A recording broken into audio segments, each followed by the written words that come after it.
Abbas ஈரானோட foreign minister இருக்கார்ல, அவர் ஒரு interview ஒன்று கொடுத்துருக்காருங்க. அதில் சொல்லியிருக்காரு பாருங்கள் சில விஷயம். இதை நான் சொல்லி நீங்கள் கேட்ட பிற்பாடு, என்ன ப்ரோ தப்பு அமெரிக்கா மேலே அதிகமாக இருக்க மாதிரி தெரியுதே, நீங்களே ஃபீல் பண்ணுவீங்க. அவ்வளோ விஷயங்களை சொல்லியிருக்காரு.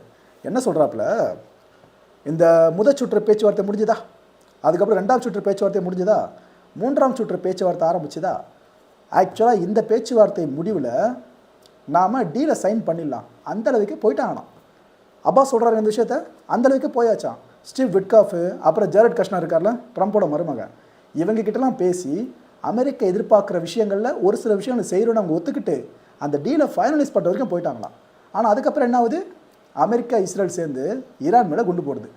இது எப்படி நடந்துச்சு அப்படின்னு கேட்குறாரு அப்பாஸ். இப்போ நாங்களே ஓகே டீலை சைன் பண்ணுற அளவுக்கு போகலான்னு இந்த 3rd ரவுண்டில் முடிவு பண்ணி சொல்கிறோம். ஆனால் ஜெரட் கஷ்னர் அண்ட் விட்காஃப் இவங்களை தாண்டி அமெரிக்கா எங்கள் நாட்டு மேலே இதெல்லாம் பண்ணுறாங்க அப்படின்னா எங்கேயும் இடிக்குதில்ல அப்படின்னு அப்பாஸ் கேட்குறாரு. இப்போ இதுவரை கேள்வியை மட்டும் பார்க்காதீங்க மக்களே, நம்மளை யோசிக்க சொல்கிறாரு. நீங்களே யோசிங்க, பல பேர்கள் இதுக்கு பின்னாடி வரலாம். அமெரிக்கா எதுக்காக இந்த அளவு பண்ணிக்கிட்டு இருக்கு அப்படின்னு சொல்லிட்டு. இந்த அமெரிக்கா பார்த்தீங்கன்னா அவங்களுக்காக அடிக்கலை, அவங்க சேஃப்டிக்காக எங்களை அடிக்கலை, இஸ்ரேலுக்காக அடிக்கிறாங்கன்னு ஒரு பெரிய விஷயத்த சொல்லியிருக்காரு அப்பாஸ்.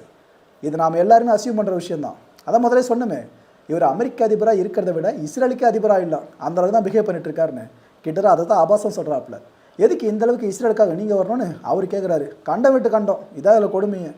ஆக்சுவலாக இந்த அமெரிக்கா இருக்குல்ல, அவங்க இப்போ வரைக்கும் ஈரான் அடிச்சிட்டு இருக்காங்களே, அதுக்கு பின்னாடி என்ன காரணம் அப்படின்றது அப்பாஸுக்கு புரியலன்றாரு. இதுக்கப்புறம் இன்னொரு கேள்வி வரையிட்டு கேட்குறாங்க அப்பாஸ் கிட்ட. இப்போ உங்களுக்கும் அமெரிக்காவுக்கும் பிரச்சனைனா நீங்கள் அமெரிக்காவை ஃபேஸ் பண்ணணும், உங்களுக்கும் இஸ்ரேலுக்கும் பிரச்சனைனா நீங்கள் இஸ்ரேலை ஃபேஸ் பண்ணணும். அதை விட்டு கல்ஃப் வரைக்கும் ஃபுல்லாக எல்லா இடங்கள் மேலேயும் பாம்பு போடுறீங்க. அமெரிக்கா பேஸ் இருக்குன்ற ஒரே காரணத்துக்காக அந்த பகுதியில் முழுக்க நீங்கள் மிசைல்ஸ் லான்ச் பண்ணுறீங்க, ட்ரோன்ஸ் லான்ச் பண்ணுறீங்க, எப்படிங்க எல்லாம் சரியாக வரும் அப்படின்னு கேட்டாங்க.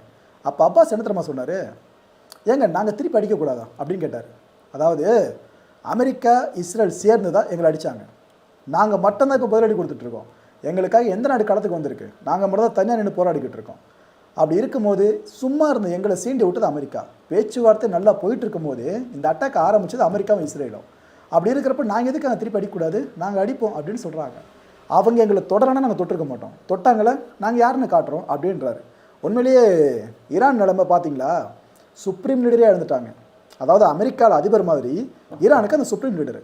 அமெரிக்காவில் அதிபர் மட்டும் தூக்கி இருந்தால் அந்த நாடு சும்மா இருக்கும், இன்னத்துக்கு சம்மந்தப்பட்ட நாடு அழிச்சிருக்க மாட்டாங்க. ஈரான் இப்போ திருப்பி அடிச்சிட்டு இருக்குல்ல, இதில் நியாயம் இருக்கா இல்லையான்றத மக்கள் நீங்களே முடிவு பண்ணிக்கலாம்.